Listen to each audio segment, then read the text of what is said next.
Assalamualaikum warahmatullahi wabarakatuh. Apa kabar pemirsa PJTV dimanapun Anda berada? Tentunya senang sekali saya hadir kembali di tengah-tengah pemirsa dalam program kesayangan kita Penyejuk Kolbu. Insya Allah mudah-mudahan membuat hati kita semakin sejuk. Nah pemirsa, mudah-mudahan juga pemirsa selalu semangat ya, dan juga selalu sehat, terutama semangat dalam beribadah. Salah satunya adalah semangat untuk membaca Al-Quran atau mentadaburi Al-Quran. Kenapa? Karena tema kali ini adalah tentang menjadi ahli Al-Quran. Nah, tentunya saya seperti biasa ditemani oleh narasumber yang selalu membersamai saya dalam program kesayangan kita Menuju Kolbu. Bersama saya hadir Ustadz Deden Nugraha atau biasa saya sapa dengan sapaan Ude. Assalamualaikum Ude. Waalaikumsalam warahmatullahi wabarakatuh. Bagaimana kabarnya Ude hari ini? Alhamdulillah sehat, tetap semangat. Oh, tetap semangat ya. Gimana kegiatannya nih? Kalau saya lihat kayaknya baru pulang beberapa hari dari kegiatan nih.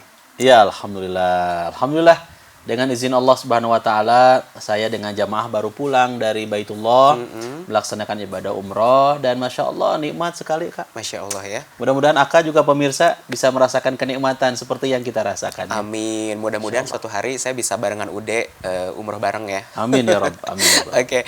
Nah ini tentunya kan berbicara tentang tadi semangat ya. Udah juga semangat dalam beribadah. Betul. Mungkin semangat di sana, di Tanah Suci, dibawa ke Indonesia, ke tempat kita. Nah salah satunya adalah tadi tentang menjadi ahlul Quran nih Ude. Nah sebenarnya pemahamannya itu ahlul Quran itu apakah seorang yang jago berbicara bahasa Arab karena bahasanya bahasa Al-Quran, atau juga ahlul Quran ini adalah juara MTQ mungkin ya, atau juga ahlul Quran ini adalah misalnya para dai, para ustadz, ustazah atau para kiai yang memang sering mentadaburi Al-Quran. Menurut pemahaman ya, menurut istilah, apa sih yang dimaksud dengan ahlul Quran? Baik, terima kasih banyak. Kalau kita merujuk kepada hadis Rasulullah Shallallahu Alaihi Wasallam, kata Rasulullah, Innalillahi ahlina min khalqih. Sesungguhnya Allah ini mempunyai keluarga di antara manusia.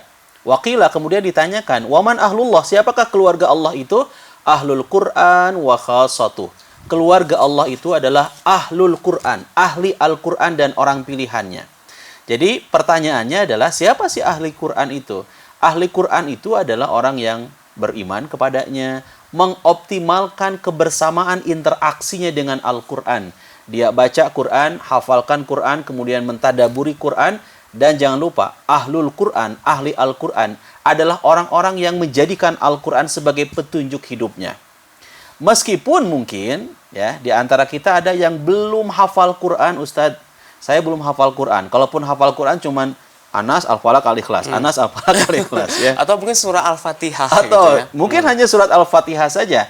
Ketika seseorang belum hafal Quran tapi dia mengoptimalkan kebersamaannya dengan Al-Quran, interaksinya dengan Quran, kedekatannya dengan Al-Quran, dan dia mengamalkan seluruh isi kandungan Al-Quran, hakikatnya dia adalah ahlul Quran, ahli Al-Quran. Oke, jadi poin pertamanya itu adalah dia bagaimana melaksanakannya ya, udah ya. Betul, Gitu. betul. Jadi selain membaca, memahami, dan juga melaksanakan, melakukan dari apa yang diperintahkan dalam Al-Quran, gitu ya.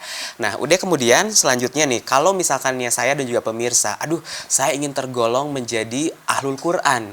Apakah ada langkah-langkah atau kiat-kiat yang harus dilaksanakan nih, udah nih? Ya, langkah atau mungkin ciri-ciri agar kita menjadi ahlul Quran itu ada 3 ya.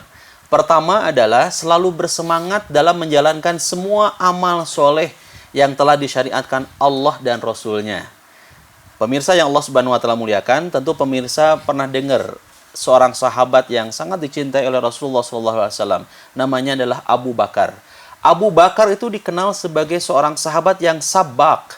Sabak itu adalah tidaklah Rasulullah SAW melakukan semua amal soleh kecuali Abu Bakar segera melakukannya. Masya Allah. Ini yang membuat Umar bin Khattab gibtoh, iri kepada Abu Bakar, saking memang Abu Bakar punya kesemangatan, ya, kesegeraan, tidak pernah menunda-nunda amal soleh.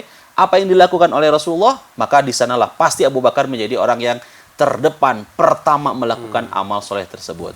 Yang kedua, ciri ahlul Quran itu selain selalu bersemangat melakukan amal soleh, kedua adalah tidak menyia-nyiakan kesempatan untuk beramal soleh, tidak menunda-nunda amal soleh. Jadi kalau pemirsa punya kesempatan beramal soleh, maka segeralah. Segera eksekusi amal soleh tersebut. Contoh misalkan, ada seorang yang bernama Umar bin Abdul Aziz. Ketika selesai dilantik, Umar bin Abdul Aziz kemudian ingin istirahat sejenak. Oke. Lantas ada seseorang yang bertanya kepada Umar bin Abdul Aziz, "Wahai Khalifah, kapan Anda akan mulai kerja?" Mungkin bahasa kita adalah kapan Anda akan mulai dinas lah ya, setelah dilantik menjadi khalifah. Maka apa jawaban Umar bin Abdul Aziz? "Nanti sore," kata Umar.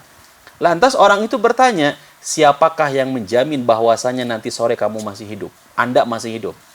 Ketika mendengar pesan itu, tausiah itu ya, peringatan itu, lantas Umar bin Abdul Aziz tidak menunda-nunda amal soleh, segera beliau kemudian melakukan pekerjaannya sebagai khalifah. Oke. Nah, ini luar biasa. Jadi tadi adalah selalu semangat dan juga menyegerakan Betul. berbuat baik begitu Betul, ya. beramal soleh. Dan terakhir yang ketiga, ini yang ketiga nih, yang tidak boleh dilewatkan bagi kita sebagai ahlul Quran adalah mudah tergugah untuk melakukan amal soleh. Saat orang lain melakukan amal soleh, kita iri ya, iri dalam kebaikan boleh Ini dalam ya. kebaikan ya. Misalkannya orang itu bisa melakukan sholat tahajud yang rajin gitu ya, Masya Allah. sholat duha, sholat sunnah yang lain, sementara kita belum mampu. Nah itu kita iri terhadap hal seperti itu ya. Ya, dan tentu kita akan mengupayakan. Tadi ya kalimatnya mudah tergugah untuk melakukan amal soleh.